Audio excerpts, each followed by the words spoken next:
Imagine this situation. You are an officer in the United States Army. You're in uniform on duty and you've just bought a new car. You're driving home on a peaceful evening.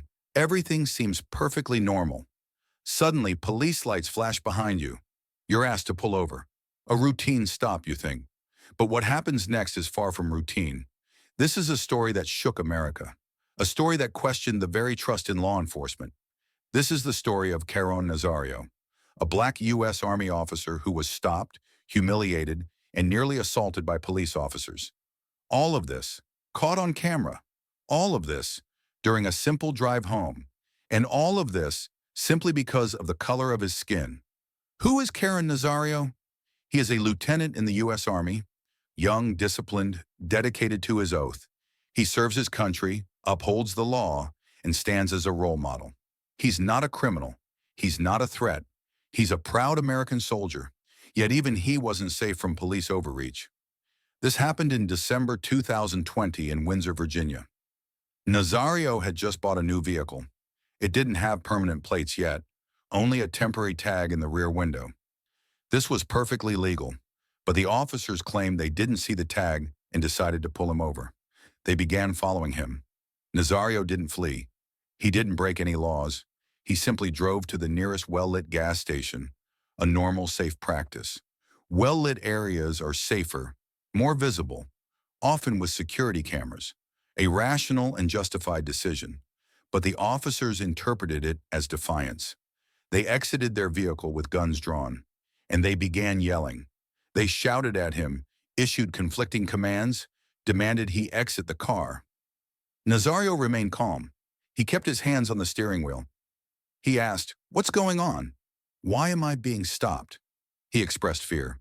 He said, "I'm afraid to get out." That fear was real.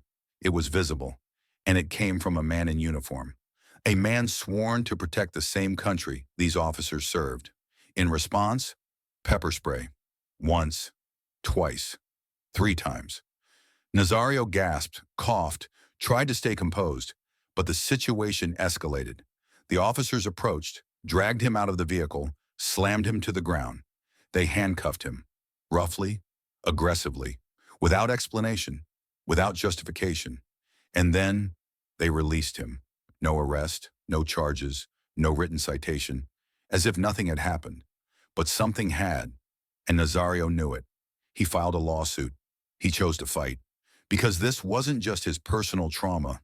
This was part of a much bigger issue. His lawyers claimed the officers abused their power, that this was racial profiling, a violation of his rights. The viral video supports that claim. Millions watched, thousands commented, outrage spread, protests erupted, people demanded justice.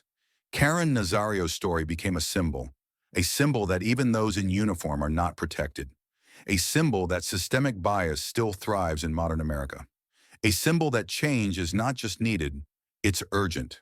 During the trial, both officers defended their actions. They claimed Nazario was non-compliant. They said they followed protocol, but the body cam footage shows a different story. A calm man, a respectful man, a scared man who never raised his voice, never resisted. Officer Joe Gutierrez was fired, but is that enough? Has anything truly changed? Have lessons been learned? Will we avoid future tragedies? These are the unanswered questions. Nazario told the media, "I wasn't worried about losing my job. I was worried about losing my life." That's a terrifying thought. That should never be normal. No one should fear the police, especially when they've done nothing wrong. And his story isn't unique. There are thousands like it. Different names, different cities, but the same core problem: injustice, discrimination, fear, and also courage, resistance, the demand for a better system.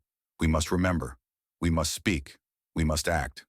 Caron Nazario's story is a call to society, to leaders, to each of us, to pay attention, to demand fairness, to show humanity, because justice isn't abstract.